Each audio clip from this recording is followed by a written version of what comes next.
Mueller report is still looming. My next guest says the amount of corruption behind it is unbelievable, and it will be quite a test for the new Attorney General. Judicial Watch President Tom Fitton joins me now to explain. All right, Tom, you appeared at CPAC with Congressman Devin Nunes. One of the things that you said that got my attention was that this Justice Department has no business writing a report on the president's conduct. Explain that. Well, the president's president. He has a right to fire people like James Comey. He has a right to communicate with the Russian ambassador and otherwise run the government. And the idea that the Justice Department is writing a report on the president's conduct as president is ridiculous. You make it so simple and so easy. And Attorney General Barr should be asking that. We understand, Mr. Mueller, that you've indicted all these people or prosecuted them. That's on the public record. Right. But your opinion about the president's conduct as president, it's about as worthy as anyone else's opinion, and the Justice Department isn't paying you to give us another dossier on President Trump. We already have one corrupted dossier, and the idea that his activist attorneys working for him, Mr. Mueller, most of whom are anti-Trumpers, will be writing some dossier on President Trump is something that needs to be rejected. And who are you referring to? Well, his number two, Andrew Weissman, is an anti-Trumper. We found an email to Sally Yates, the anti-Trump Obama holdover that the president had, saying, I'm in awe of you after she did something outside the law and preventing the president's travel ban from being defended. And he went to Hillary Clinton's election night party. This man's going to be writing a report on President Trump? No, thank you. All right. Let's talk about, there's still so many documents from this investigation that we haven't seen. Where are the efforts now by Judicial Watch to get that stuff out? And are we going to get any information from Congress? And, what do we need to see that we aren't seeing? Well, Congress has asked, like Devin Nunes has asked for certain material to be declassified from his investigation, including witness testimony. They've been sitting on that over at the deep state. The FISA warrant application still hasn't been fully declassified. Isn't that up to the president? It is up to the president, ultimately. Why do you think he's holding back on that? Because the deep staters who pretend to be on his side come in and say you can't intervene here. Why? On behalf of transparency. Because it's about protecting the Mueller operation. They don't. No, I know why they're doing, but what do they tell the president? We want you to defend Bob Mueller? That's exactly. My guess is they come in and say, if you release this information, it's going to make it seem like you're interfering in the investigation. All right. But it's important, but we're still getting the documents out despite the obstruction.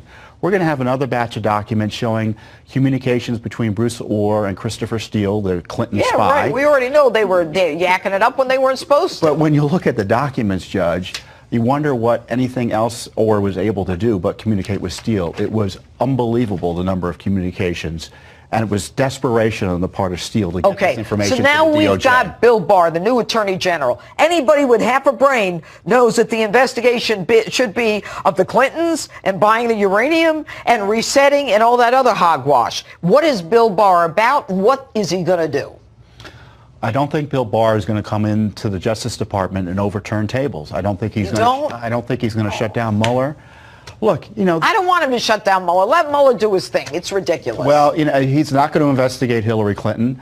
We're talking about a Mueller report. Where is the Justice Department in terms of investigating the coup attempt against President Trump, the abuse of the FISA process, the illicit spying on President Trump?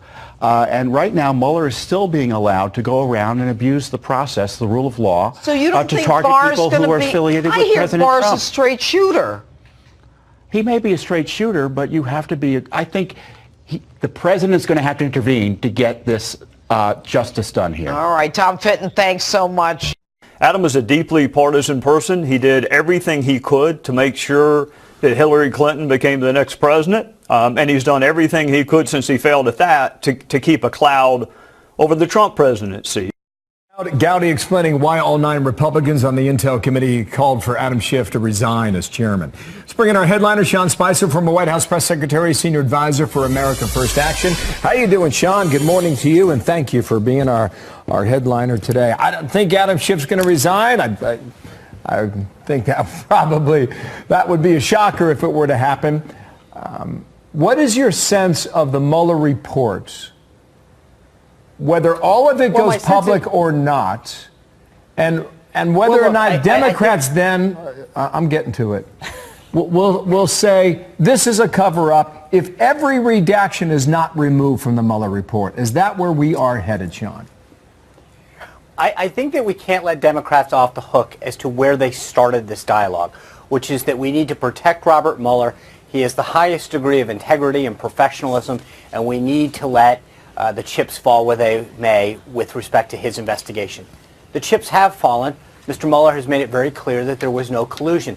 The problem with the Democrats is they dug a hole so deep they don't know how to get out of it now, and they're doubling down. The reality is that he issued his report. It said there was no collusion. Attorney General Barr has said he will release it to Congress somewhere around mid-April, and they're still not satisfied.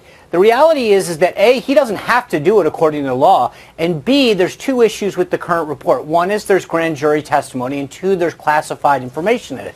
That he has to protect by law, just as he would with any other citizen. So Attorney General Barr is going above and beyond what he's required to do, and I think Democrats recognize that they're playing a losing hand, and so that the only way to do this is to pivot further away from what they originally started at, which was just allowing Mueller to investigate this issue. Once he came up with a conclusion that wasn't what they wanted, they had to pivot to something else. So we're pretty much all on the same page here. Adam Schiff is not resigning, right? But there are still calls. Okay. But Kellyanne Conway, if you asked her, she's still going to, remain that he should. Here she is on Fox News Sunday, and then I wanted your reaction on this. Spent more time on TV than at that committee over the last however many years, and all 9 Republican members have asked for his resignation. I certainly did it a week ago. The president has done it. He cannot be fair. That is one of the most important positions in the United States House of Representatives. He sees all the nation's secrets, and he ought to step down. Okay, so we haven't even actually seen the Mueller report yet, so why don't we just wait until we see it? So the Democrats have now subpoenaed this report. When this comes out, do you think that's going to change anything when it comes to Adam Schiff? No, again, go back to what I just said a moment ago. Adam Schiff continues to talk about the fact that collusion's in plain sight. So on the one hand, the Democrats talk about how Bob Mueller was the right guy to do this, that his years of experience in this area made him unprecedentedly qualified to conduct this. And now Schiff, in the face of all of this, continues to say that not only was there collusion, but it's clearly obvious. So obvious that someone as experienced and with so much integrity as Bob Mueller, as they would have had you believe up until a week ago, couldn't find any of this. 2,800 subpoenas, 500 witnesses, and yet he couldn't find it with this team of top-notch investigators and FBI agents. But Adam Schiff sure can find it. He just can't tell you where it is, but he knows it exists. Sean, here's the tweet from earlier today, this on the Mueller report that we're just talking about here. Now that the long-awaited Mueller report conclusions have been released, most Democrats and others have gone back to the pre-witch hunt phase of their lives before delusion took over. Others are pretending that their former hero, Bob Mueller, no longer exists. In the end, I don't know how far we push this thing down the road. I think this is the problem. We've gotten to the point where, if you think about this just for a moment, think about what the attacks of the mainstream media and Democrats were. For the longest time, it was the president was undermining these institutions that we've so grown to respect and love with all this integrity. And yet here we are with the Democrats not getting an outcome that they like on the Mueller report. So what do? They say suddenly that this individual, Bob Mueller, that they revered, his work isn't good enough. It needs to go further. We need to investigate more. We need to see all the other underlying evidence. Where is the concern about them undermining the attacks? The conclusion was clear. There was no collusion. But since they won't accept that, they continued to attack the process and the person. The same thing that the president was accused of a while back with the intelligence community.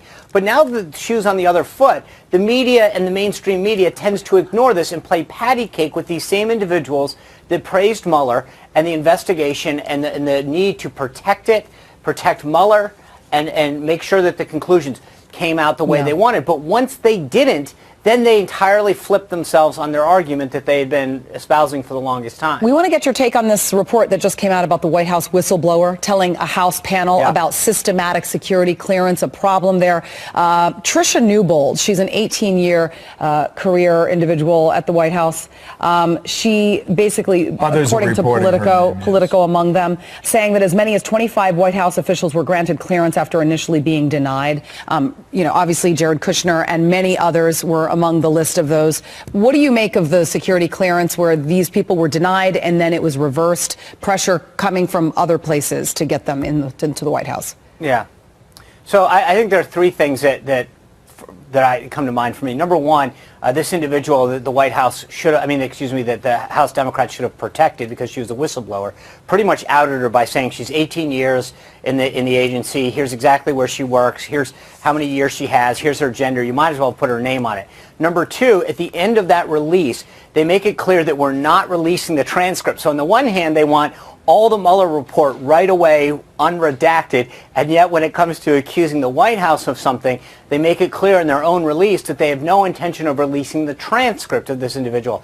Third, let's see what she says, but ultimately security clearances are the ultimate discretion of the President of the United States. There's a big difference, and there's always a human subjectivity to deciding who gets one and who doesn't and why. That range is a big difference, right? So if someone had, a number of small misdemeanors or traffic incidences or travel or something that may have normally precluded them something, but the President deemed that based on his relationship and his knowledge of this individual or the subject that they were working on, he had no problem with them seeing relevant material because, even at the highest level, security clearances are always within a need-to-know basis. So the question is, did the President deem the particular individuals appropriate to what they had to look at to conduct their job based on his knowledge or relationship with that individual? But we have a lot more to see, and I think that if the Democrats want to hold themselves to the same standard, then release the transcript. Let us see what this individual has to say, who the individuals were, what the accusations or the reason that they were potentially denied one for. But then we'll have a lot more information to have a useful discussion. Okay. Sean, thank you. Said a lot there. Thanks for coming back. Thank you, Sean. Hope to see you again. Sean Spicer guys. reacting to all that breaking news now. Thank you.